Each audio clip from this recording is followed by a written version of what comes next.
വയനാട്ടിൽ വീട്ടുമുറ്റത്ത് കാട്ടാനയുടെ ആക്രമണത്തിൽ ഒരു ജീവൻ പൊലിഞ്ഞ സാഹചര്യത്തിൽ ജനങ്ങളുടെ ആശങ്ക സഭ നിർത്തിവെച്ച് ചർച്ച ചെയ്യണമെന്നാവശ്യപ്പെട്ട് പ്രതിപക്ഷം അടിയന്തര പ്രമേയത്തിന് നോട്ടീസ് നൽകിയതിന് അനുമതിയില്ല. ഇത് അടിയന്തരമായി ചർച്ച ചെയ്യേണ്ട വിഷയമല്ല എന്നാണ് ഭരണപക്ഷത്തിന്റെ കണ്ടെത്തൽ. ഇതോടെ പ്രതിപക്ഷം സർക്കാരിനെതിരെ രൂക്ഷ വിമർശനം ഉന്നയിച്ചതിനു ശേഷം സഭയിൽ നിന്നും ഇറങ്ങിപ്പോവുകയും ചെയ്തു. കടുത്ത വിമർശനമാണ് പ്രതിപക്ഷ നേതാവ് വി ഡി സതീശൻ സഭയിൽ ഉന്നയിച്ചത്. വയനാട്ടിലെ ജനങ്ങളുടെ ആശങ്ക മാറ്റുന്നതിൽ സർക്കാർ പൂർണ്ണ പരാജയമാണ് എന്ന് സതീശൻ കുറ്റപ്പെടുത്തി. ബോധമില്ലാത്ത ആനയല്ല, കഴിവുകെട്ട സർക്കാരാണ് അജീഷിന്റെ മരണത്തിൽ ഒന്നാം പ്രതിയെന്നും അദ്ദേഹം കുറ്റപ്പെടുത്തി. അടിയന്തര പ്രമേയത്തിന് അനുമതി നിഷേധിച്ചതിൽ പ്രതിഷേധിച്ച പ്രതിപക്ഷം നിയമസഭയിൽ നിന്ന് ഇറങ്ങിപ്പോയി. ഗൗരവമുള്ള വിഷയമാണ് എങ്കിലും ചർച്ച ചെയ്യുന്നത് ഗുണത്തെക്കാളേറെ ദോഷം ചെയ്യുമെന്നായിരുന്നു വനം മന്ത്രി എ.കെ. ശശീന്ദ്രൻ പറഞ്ഞത്. വനംവകുപ്പ് നിലവിലുള്ള നിയമങ്ങളുടെ അടിസ്ഥാനത്തിലാണ് പ്രവർത്തിക്കുന്നത് എന്ന് മന്ത്രി കൂട്ടിച്ചേർത്തു. മന്ത്രിയുടെ ഭരണഘടനാപരമായ ചുമതല വനം വന്യജീവി സംരക്ഷണമാണ്. പക്ഷേ ജനങ്ങളുടെ ജീവനും സ്വത്തിനും സംരക്ഷണം നൽകേണ്ടത് സർക്കാരാണ്.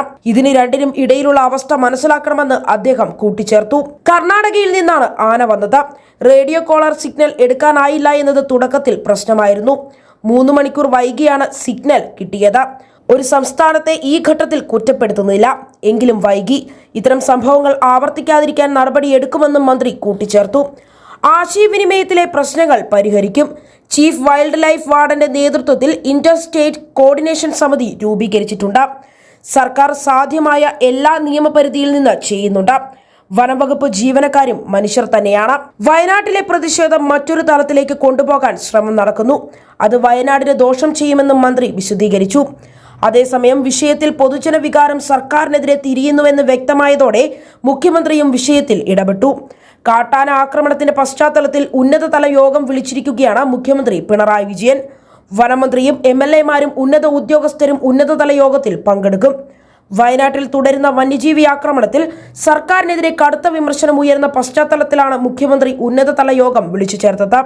കാട്ടാനയുടെ ആക്രമണത്തിൽ കർഷകനായ അജീഷ് കൊല്ലപ്പെട്ടതിനെ തുടർന്ന് മാനന്തവാടിയിലുണ്ടായ സമരത്തിന്റെ പേരിൽ കർഷകർക്കെതിരെ കേസെടുക്കാനാണ് പോലീസ് നീക്കമെങ്കിൽ അതിനെതിരായ ശക്തമായ പ്രതികരണം ഉയർന്നുവരുമെന്ന് മാനന്തവാടി ബിഷപ്പ് മാർ ജോസ് പെരുന്നേടവും സർക്കാരിന് മുന്നറിയിപ്പ് നൽകിയിരുന്നു.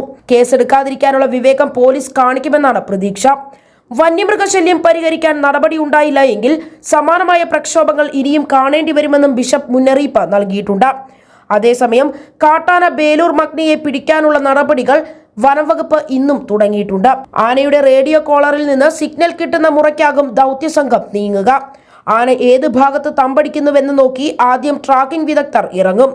കൃത്യം സ്ഥലം കിട്ടിയാൽ മാത്രമേ വെറ്റിനറി സംഘം മയക്കുവെടി വയ്ക്കാൻ നീങ്ങുകയുള്ളൂ. അതിവേഗത്തിലാണ് ആനയുടെ നീക്കം. ഇത് ദൗത്യത്തിന് വെല്ലുവിളി തന്നെയാണ്.